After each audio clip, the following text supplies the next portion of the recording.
All right, welcome everyone. This is Module 8 of the Patron Leader Training Program, and this module focuses on preparing for an event. This module focuses on what steps need to be taken to prepare for an event. From getting a good night's sleep to wearing the right shoes, how you prepare for an event will influence how you lead. The key to preparing for an event is, ding, ding, ding, planning. So you want to identify the who, what, where, when, all those different things. So let's identify some of the who. Who monitors the facility? Who monitors weather? Who responds to issue? Who attends meeting? Who receives training? Let's look at the will. Identify the will. What will PLs do? Do they have the authorities? How about police? Are the EMTs there? What exits will be used? What strategies will be used? Those are all of the whats. How about the whens? When will the game start? When will it end? Do PLs arrive and leave at a certain time? Should supervisors be called? When should 911 be called? When should EMTs be called? The next thing is to identify the where. Where should patrons go? Where should PLs meet before a game? Where should they meet after a game? Where are the fire extinguishers? Where are first aid kits? Where do you shelter in place? So all the who, what, where, when are critical questions in the planning process. Next, we move to preparing yourself. The goal is to know what you are as a patron manager and that you are a tool, and at all elements you need to be, quote unquote, alert. That's the acronym we're going to use. So let's start with A, attitude. You should have the right attitude. You're there to protect people. L stands for logic. You should use your brains and think before acting. E stands for enthusiasm. This is not just a job, but you are a protector of others, so undertake your task enthusiastically. R stands for rest.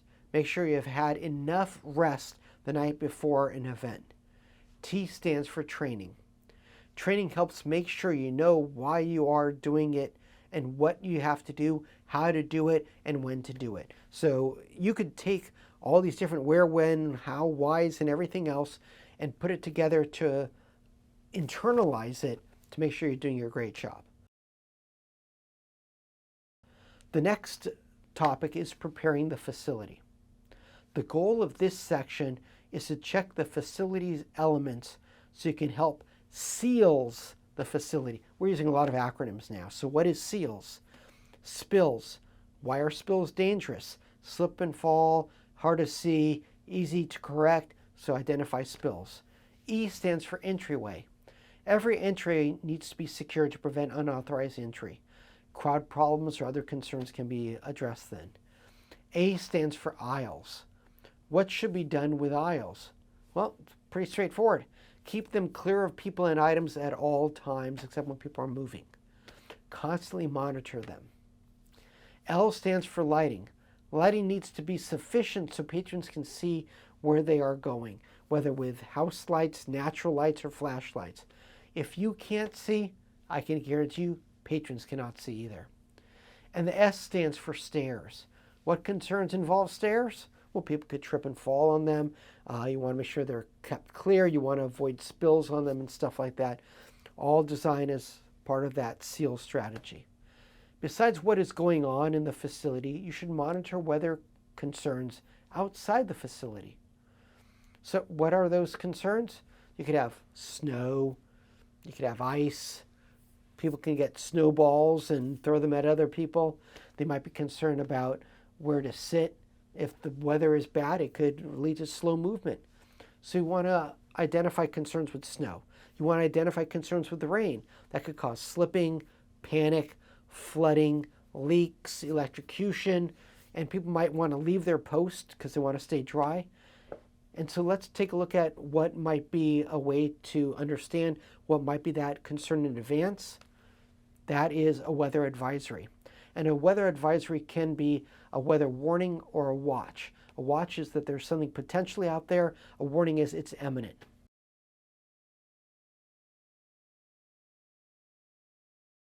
After you prepare for the event and prepare yourself, the next area is preparing the team. The goal here is to identify the parties, and we use the acronym TEMPs, who should be involved in preparing for an event. So let's go with T first. That's the trained personnel. There needs to be enough trained personnel in every given area. E stands for the event or the team. Those who are putting on the event or participating in the event need to be part of the deliberation in preparing for an event. Their voice is important and their perspective is important. M stands for management. Why is management important? The frontline staff need to be on the same page as management. They need guidance from management. They need support from management in terms of both moral support, maybe physical support, maybe emotional support, maybe financial support and resources. P stands for patrons. Patrons need to be involved as a voice in the process. Why? Their perspective needs to be shared and analyzed to help ensure the safest event possible. And then the S stands for safety. Safety personnel from police officers, fire marshals, building inspectors, and other safety officials need to be part of the team, whether through meetings or known understandings, regular visits, monitoring events, or other ways to obtain meaningful feedback and support. The key to preparing a team is coordination, getting the right people together. That could be done, for example, in a pre-event meeting. And they're critical and typical issues that could be covered at such a meeting might be, as an example, the role of the patron leaders, which is to protect patrons and provide a safe environment for enjoying the event.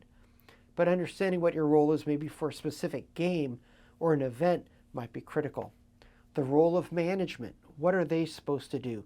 How are they supposed to handle things? Especially if you have a command center, that might be the first line of defense for what should be done in terms of when an issue arises. There might be special requests by an artist, performer, or athlete that might be covered in a pre-event meeting. The role of government officials might be covered. Review specific plans to make sure certain elements are not missing or inconsistent with existing policies and procedures can be done through that process. It might also be to cover last-minute changes or issues that were not expected. It could also be to test the communication channels / protocols that might be in place to make sure they actually are working. What radio channels will be used and who is carrying radios? That will be discussed in these meetings. What is appropriate attire? Someone might be sent home saying you're not wearing a uniform, or hopefully there's extra uniforms for them to get.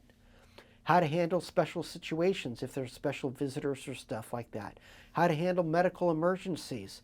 What are the post assignments and redeployment assignments? That's often in a deployment chart, and that could be covered in this meeting.